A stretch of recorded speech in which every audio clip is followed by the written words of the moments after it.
podcast, space where we talk about love, we talk about sex, we talk about everything that rotates in between love, sex, and intimacy.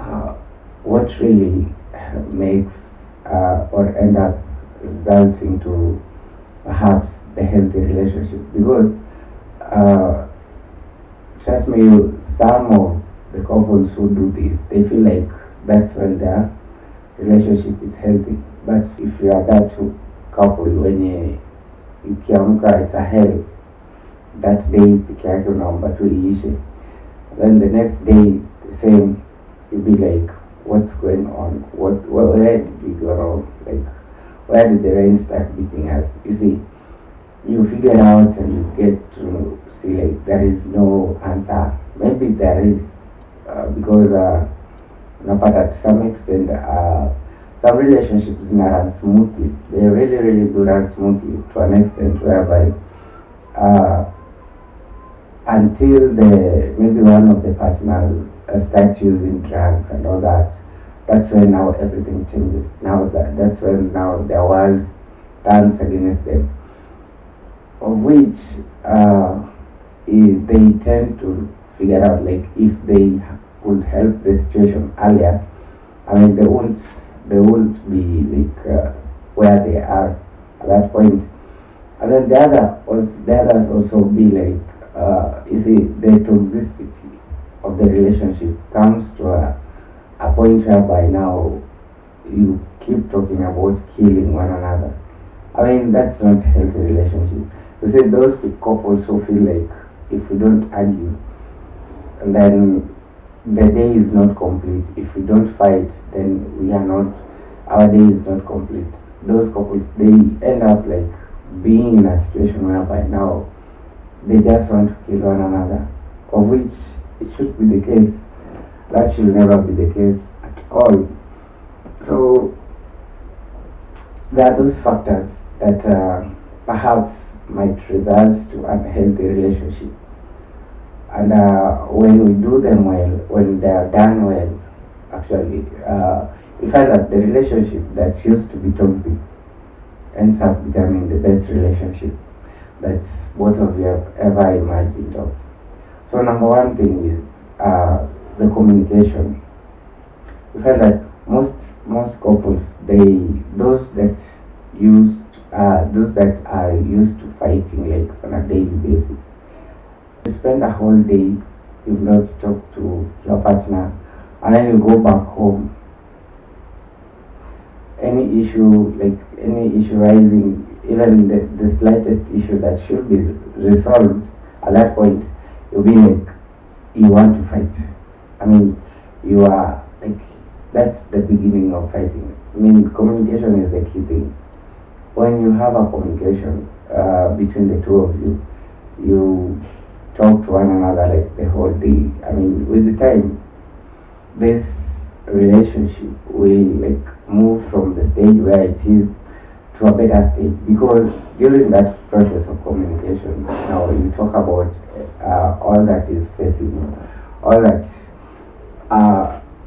you are. It's a challenge to both of you. So I feel like communication should be a persistent thing. However much maybe you are not getting into good terms with one another, but then the effect of communication will result to a better reunion between both of you, because you'll be airing out your grievances like every other time. So that is number one thing that should be taken into consideration. The other one is emotional intimacy. Like, this is just feeling safe when you are around your partner, because the fact that your process unapigwa like every other time. Somebody wakes up, is not prepared tea, anakuslap, and then kidogo kidogo anataka kutoka. He asks you about my shoe. Have you brushed my shoes? No. Why? Do you slap? By the time anatoka, you've gotten like 3-4 slaps, and you'll be like, where did I go wrong? I mean, some people are like unapata in some points other people are just high tempered.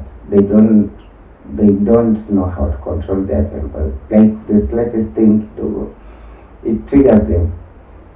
So this is whereby huyu mtu ako na temper, like every time anakuuliza kitu hata kama ulikuwa unajua, you be like, you just fear. What if I don't answer? The next thing ndapata na slap. What if I don't answer? The next thing, like ndapigwa blow.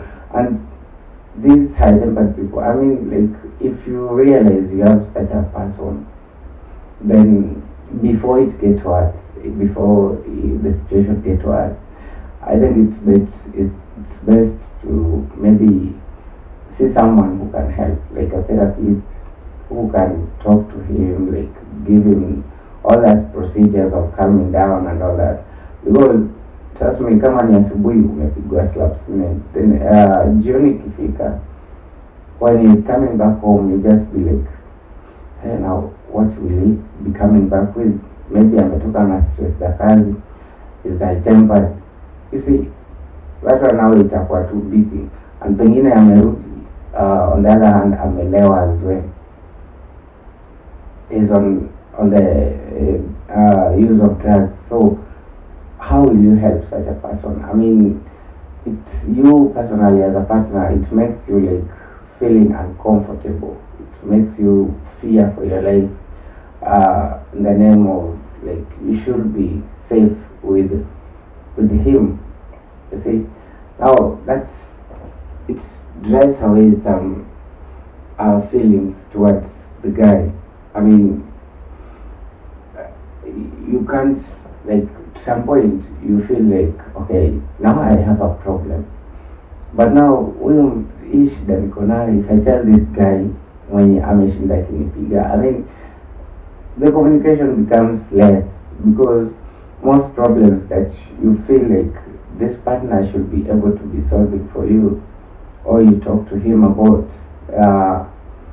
ni wewe tu inabidi you just die with them kwa moyo, no, and it's not good. I mean, depression sometimes kills, because when someone is too depressed, he has no one to talk to, or she has no one to talk to. They end up like they develop certain diseases like pressure, none.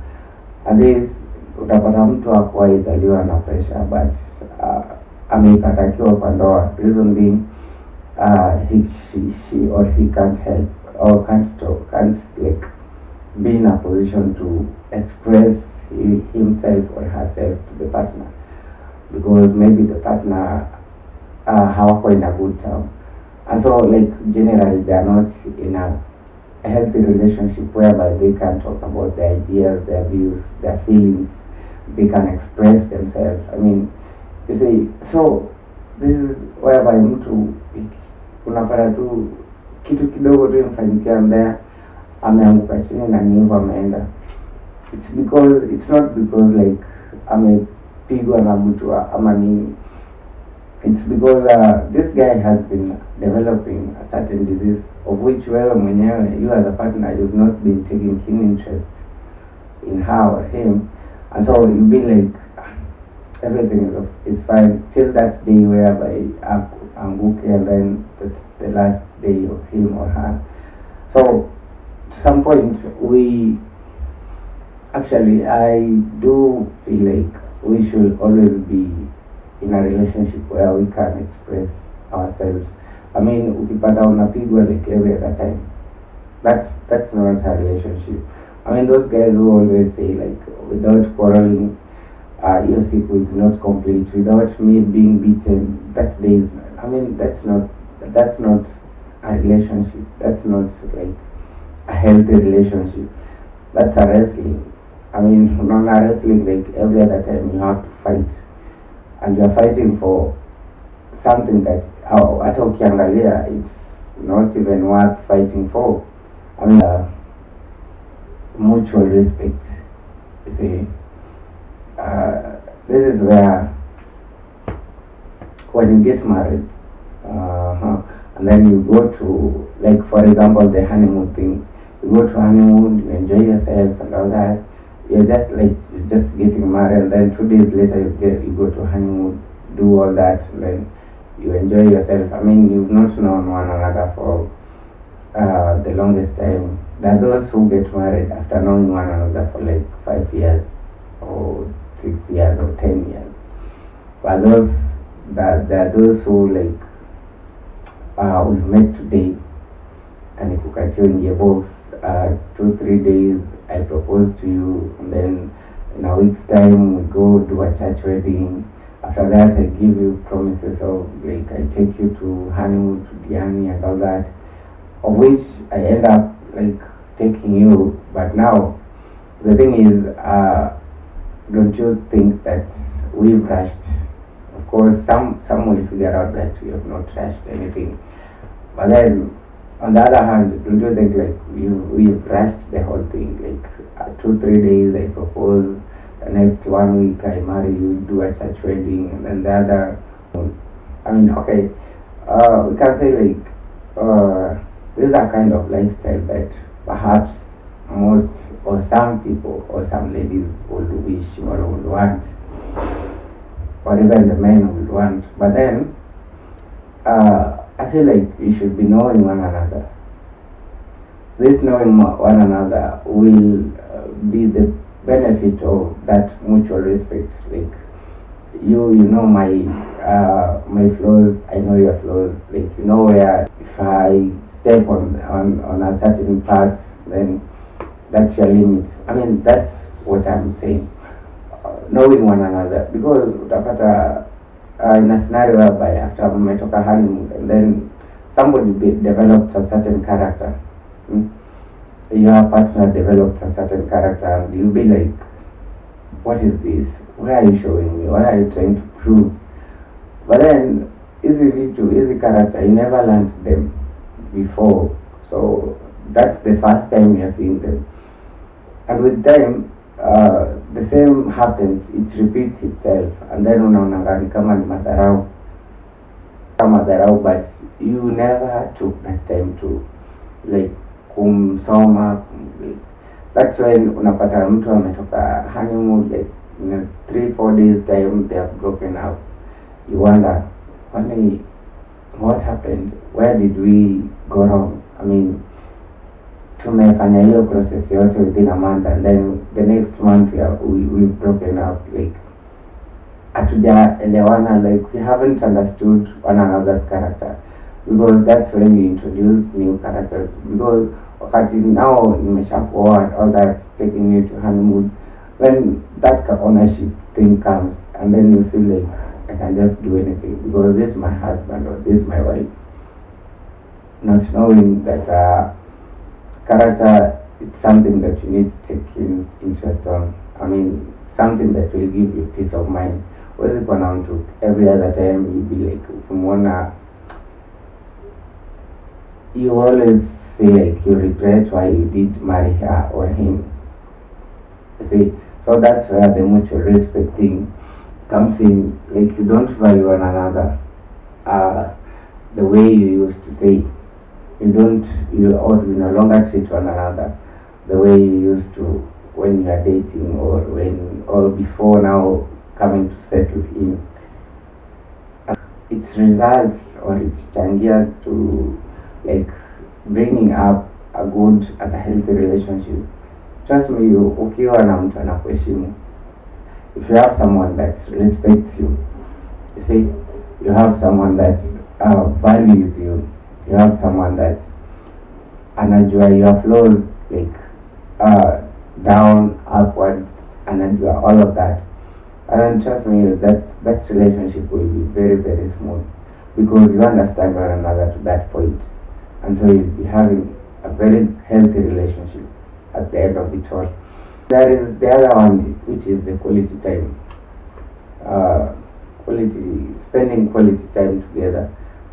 For example, you've gone to the honeymoon, you spend the quality time together. You've talked about one another, you've known one another's past and all that. I mean, when you come back again, you still have to do that, because it's quite like umerudi sasa, vitu ni shughuli ni mingi.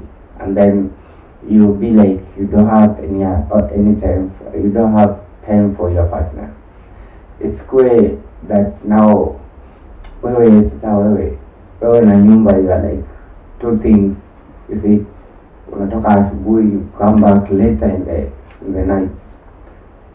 I mean, hapo unajua now there is that no communication of which you used to have mkiwa honeymoon, or you used to have when you're dating. Then kutakuwa na hiyo like the trust thing, the mutual respect thing. You see, most people consider mutual respect in different ways, because kuna ule mtu like ukimweka kwa nyumba ama the moment you are married, and then maybe you wake up very early in the morning, go to work, come back later in the night, and then you know quality time together. It's something that it's an alarming. Actually, time is the whole thing, because you can't have somebody mwenye hauna time yake. Every other person you should be having his or her own time. That's when the relationship will run smoothly. That's when the marriage will run smoothly. That's when even if you ask for that sex, it will be given, like, because you always have that time. You always have that time to listen to them. You always have that time to converse with them. You always have that time to like solve their problems. So hata kama umeitisha sex, they'll give you because they know you value them. But the moment you don't have their time, the moment you don't value them in terms of having their time, then trust me, I think if bedroom, these people will just be like, I'm tired, it's too early, I'm having an headache. Like there will be excuses after excuses after excuses. That were like, why are you not giving me sex? Yet we used to have it like every other time. We used to have it everywhere. What's not happening? Not knowing that you are the one that is happening. You are the one that you are not doing some other things that you used to do. And so easy excuses zote utakuwa unapewa. We are tired. You will wake up the kids. I mean, majirani watatusikia. I mean, you see those excuses. I'm having an headache. Oh, tumbo inaniuma. I mean, I'm having a backache. You see, that things that hata ukizisikia you'll be like, okay, fine. Kuna kitu sifanyi sawa. There is somewhere that I'm not doing right. I mean, I should just do it right. Because they always say that with the woman, when you have to have sex with them, you have first of all to set the mood. I mean, you went to work in the morning, maybe at 6, and then ukarudi around 12 or around 1 at night, and then at that 1 umeitisha food, kaoga, then going to bed you are asking for sex again. So you see, hakuna vile itakuja, like you've not hujamjulia hata hali. You don't know whether he or she is okay, or she is sick, or is perhaps has been met with bad news. Like you're just there. I mean, you behave like you don't care, but in essence, there are only 2 of you in that house. There are only 2 of you in that marriage, and so quality time, it's a factor. It's a factor that really contribute greatly. It contributes greatly to like healthy relationship. I mean, if you don't know now, you know that's a factor. And then there is that conflict resolution skills, of which it's also another factor. Still, it gets me back to like those couples. I mean, you've seen them. Wale when you wanakwambia like, mimi nisipopigwa I don't feel okay. I mean, I don't know if I'm the one who has met these couples or these ladies or men who say if we don't fight in that house, then that day is not complete. I mean, they're there. So unajulizanga, is the fight the sweetness of that relationship, or is the fight the bitterness of the relationship? Because if it's a lady anakwambia hiyo siku asiponipiga, I don't know, I just do something stupid, I mean something that will just anger him, and then you make sure that that guy amenislap ama I mean you hear these crazy stories and you be like, kwani, where are we? Which world is this and where am I? So asking yourself, like, is the beating a way of like maintaining the relationship or marriage, or is there another way of how you can solve this relationship or conflict in this relationship, of which that extent whereby mtu anakwambia nisipopigwa, or if we don't fight, and then that day is not over. But then you figure out, like, now you want to solve the conflict between the two of them. What will you do? How will you start? I mean, where will you even start? Because maybe they've been doing this for the past maybe 1 month or 3 months. It's been like fighting. So you figure out, like, if you wanted to help these people, what will you do? I mean, you just have to first of all identify where the problem is, because before that you can't solve it. That is the thing. You can't solve the problem if you haven't identified where the problem started with. And so it's just the two of them to identify, because there is no third party who can come in and start like solving this problem.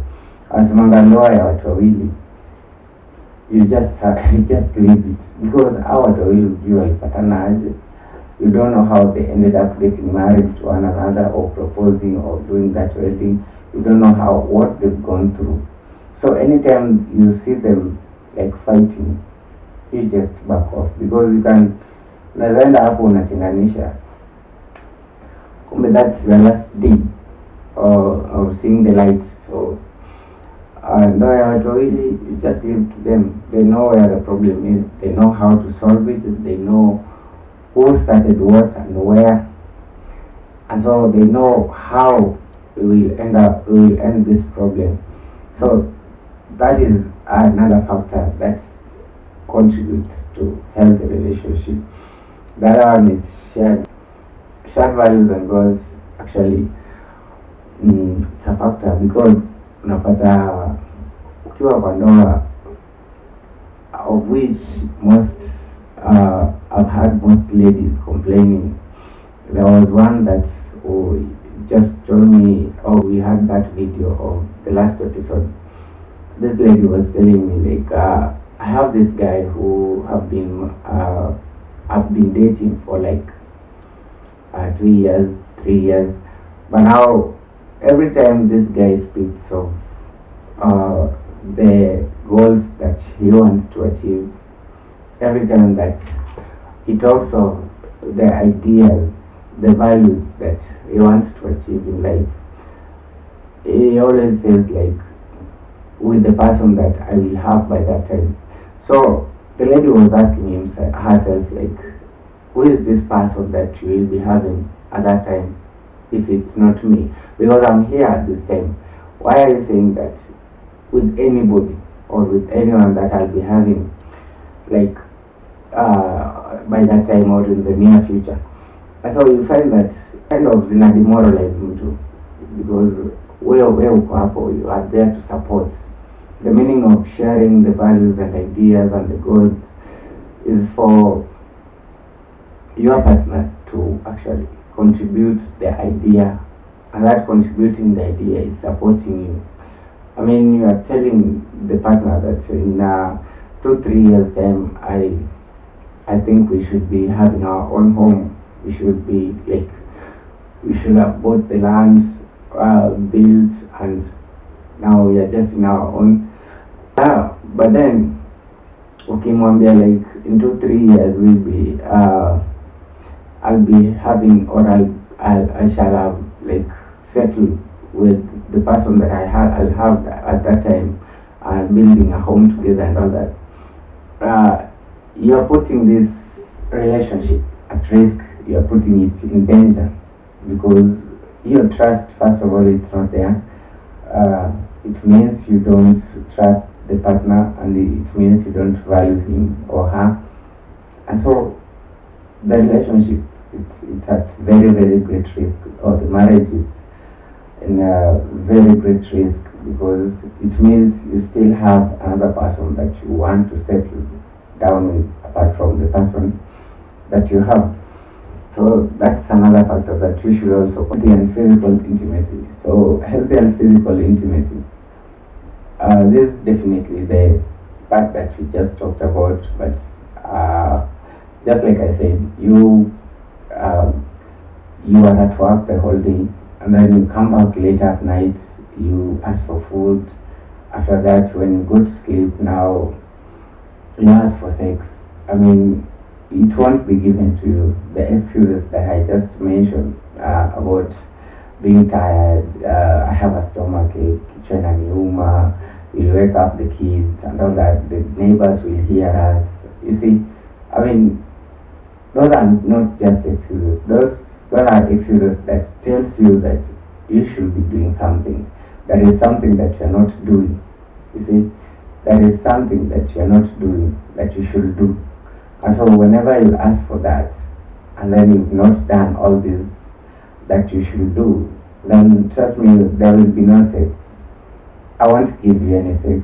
Our bedroom intimacy will be weakening every other day, because there is nothing new that our sexual experience won't be that desiring. I mean, we won't be satisfying one another, because for you to satisfy the other person, or for me to be satisfied, you have to first of all set the mood right. If you set the mood right, then every other thing else that will follow will be okay. You see, so this setting the mood right, it's also a factor. I mean, healthy physical intimacy, it's also a factor. Before hata ufikirie kumkiares, before you think of caressing your partner, you have to communicate. I mean, the brain has to communicate. If the brain communicates with the nerves and with the hormones, now who are you not to communicate with her, so that she sends the communication via the brain to the hormones and all that. So this communication, if it's not there, trust me, hakuna kitu itafanyika. You'll keep on lamenting, complaining about your partner not satisfying you, not being active in bed, yet it's you is not doing something right. I mean, you are not doing anything, something that you should be doing right. And the second last one is emotional support, and perhaps the stability. This is also a factor. You are there to support one another. For the relationship to run smoothly, you have to support one another emotionally. Achana ile ya kupigwa. Maybe that person who is being beaten every other day, and I feel like that's a way of supporting him or her, because I feel like akili yake inafunguliwa. I mean, I've had those things whereby a lady tells you every time I get that slap, I mean, my brain opens up, and then I realize that is something that I should do that I have not done. That is not emotional support. That is breaking the emotional factor of someone, because you are putting him into pain, or you're putting her into pain, instead of cherishing her. So emotional factor, it should be something that it's being practiced on a daily basis. You should support your partner every other time emotionally. You should support him or her at the point of being stable. You see, they always say that when you have that partner who understands you, when you have that partner who like takes in like every other thing, he is ready to solve the problem that you have, then that means you are in a stable relationship. That means that you have a stable partner, you see. And so these things, when we do like practice them in our relationship on a daily basis, then we'll end up like having the smooth and the better and the best relationship ever. And then last but not least, we have the forgiveness. Forgiveness and grace. Forgiveness is something that is there. I mean, in every marriage, in every relationship, in every, like everything that you start being called, everything that is called a relationship, know that you will be forgiving that person like more than a million times. That is the thing. I mean, zingine inakwanga that tricky. I mean, people have different hearts. I'm in a relationship with you, but umenikosea more than a million times. And then they'll be like, I can't, if I forgive you once, the next time I won't forgive you. Maybe I'll beat you up, or I'll chase you away, or I'll do all that I think of. But then, they always say that if you want your relationship or your marriage to survive, you have to like have that heart that it's a shock absorber. Unaona, juu kuna vitu zitafanyika kwa hii ndoa wewe mwenyewe you feel like it's time I should just walk out and go. But then if you go, you won't solve the problem. If you stay, understand and listen to the partner, then answer forgiving your partner, trust me, you've just taken that relationship to another level, or that marriage to another level. So kusameha, like forgiving one another person, it's those different people have different hearts, more different couples. Utapata wale kuna mtu atakwambia me I just did this, nilirudi tu nyumbani siku moja late na like 10 minutes, then that's how it explodes. Like nilipigwa, nikapigwa, nikaambiwa niache job. You see, you've had these stories. I mean, there are those people that they don't tolerate that. They can't forgive you. They just like they want you to be always at the peak of their expectation. You always have to be there. Whatever they expect of you, just do it. If you mess, then that's the end of it. You'll get the beatings. You won't even survive it. You see, as for forgiveness, it's something that I mean you should be, if you are a partner, if you are a couple. I mean, samea mwenzako like more than a million times. Kuna zile zenye mtu atakuuliza sasa, kama mtu ni anafanya ushirati, yeah, umemweka kwa nyumba and anafanya ushirati like left, right and center, what will you do? Will you still forgive him or her? What will you do? Ama utaka hapo ungoje like huyo mtu atoke huko na ugonjwa akuletee, yet wewe umejiprotect, you are safe enough and like you don't want to go out there and do all that. Will you forgive or will you just chase? I mean, before ifike hiyo point ya kuchase, ama after you realize that this person is doing the usharati thing, I mean, talk to him or her. Mkalishe chini as a partner, talk to him or her. Like ask him what he wants or what she wants. Is that the life she wants to have? If it is, then just release her, because you can't like keep on sacrificing your forgiveness to someone who don't appreciate. I mean, it's a two-way traffic. If I forgive you, you should also appreciate the fact that I'm lenient enough to forgive you. Like I hear you, I understand you, thereby I've forgiven you. But if you can't reciprocate my forgiveness and you take my forgiveness like you take advantage of my forgiveness, then trust me, there is no point of forgiving you. I'll just let you go. Life goes on, life moves on, because if somebody is there to destroy your life, I mean, you've protected yourself long enough, and then someday just someone wants to like bring it to zero. It's not something that's possible. I just let you go, and then tutaonana baadaye, tutasalimiana baadaye. So that's that. Thank you for staying tuned. Thank you so much, guys. If you've not subscribed, kindly subscribe, like, and share. And thank you so much for it. Another week. I hope I'll see you the next week in our next episode.